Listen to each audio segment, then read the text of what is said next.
स्वागत आहे भावानं प्रत्येकदा आपल्या नव्या मिनी ब्लॉगला शिकायला दिसतोय की नाही.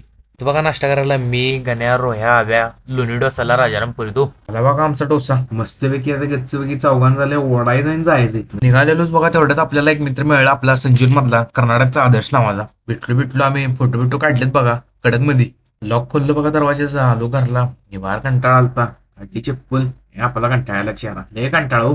म्हणलं घरी तरी बसून काय करायचं आहे आणि निवांतपैकी बसलो टीव्ही बघत टीव्ही पण लावलं नाही. नंतर 4:45 वाजता आठवलं एक काम तिथे बघा इस्त्रीची कपडे ती घेतलीत आणि आपलं भरला पटकन चड्डू शिड्या आणि आपलं गणपती घेतलं दर्शन. आपल्याला बसवायच्या होत्या कंपनीच्या नंबर प्लेटा घेतल्या आणि डायरेक्ट इथनं गेलो गॅरेजवर दिला आपल्या भावाने पटकन नंबर प्लेटा बसून. जरा हँडलचं पण काम होतं ते पण एकदम प्रॉपर करून घेतलं त्याच्याकडे. काढली गाडी बघा आराम मध्ये आलो घरला आणि निवांत घरला जाण्याचं कारण म्हणजे एकच होतं म्हणजे आपल्याला जाऊन करायचं रील्स. पटकन आरशासमोर म्हणलं तुम्हाला तोंड दाखवावं. हे बघा लावल्या रिंग लाईट आपली इथं आणि ही चालली आपली सेटअपची